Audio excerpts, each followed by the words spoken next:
Under this element, we have stripe lines, we have shapes, we have forms, value, and color. The stripe lines start from how you fold your fabric. Taking for instance, you want to dye a folding technique of tie and dye. The lines, the edge to edge of your fabric is very, very necessary, which guides you on how to fold your lines.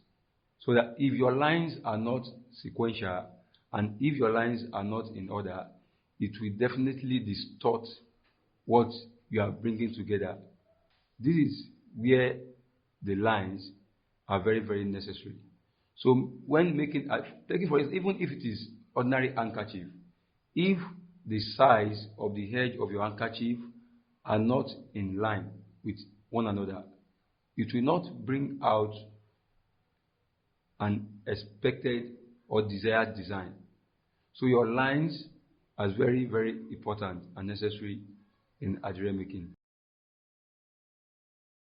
We are all familiar with different kind of shapes, and majorly the basic shapes. The shapes like circle, triangle, rectangle, cube, etc. Also, we also have something like that in tie and dye making.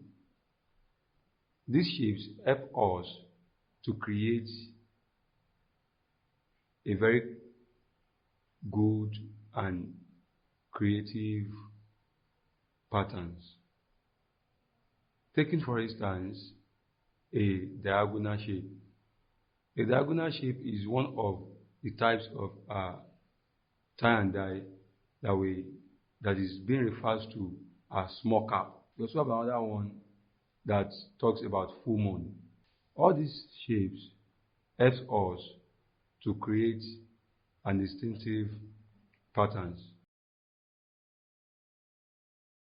This form is the result of tie and dye after you bring together your lines and shape.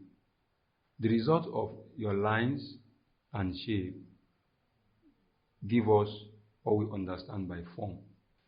So what you've gone through or went through on your fabric using all sorts of lines and shape will form a desired pattern. Taking for instance, maybe you want to use an edge side. So using a rectangular shape, when you fold your cloth into two and you fold it into two again, then take one of the leaf of the cloth, take it backward, then you start folding. When we get to the practical section, you understand better. The practical section will explain better on what I mean by shape and form.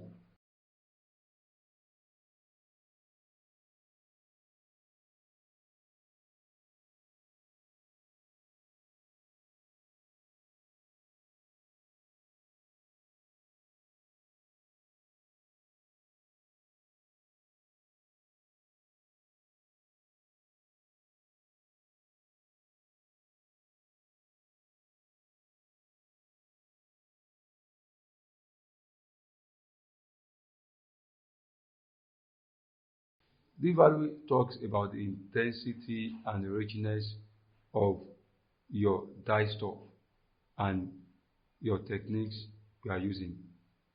Taking for instance, if you are using a starch resist method, the value of that method requires starch and enough dye stuff.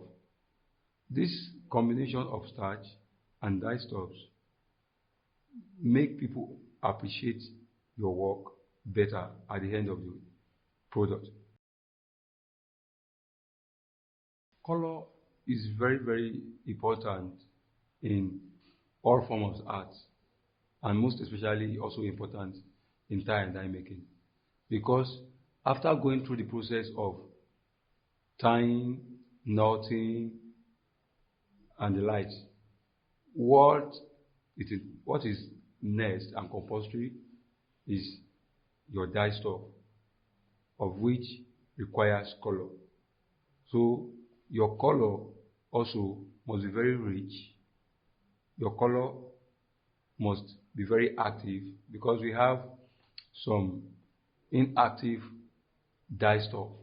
So your color must be very active when you are applying it on your fabric, and must be attractive.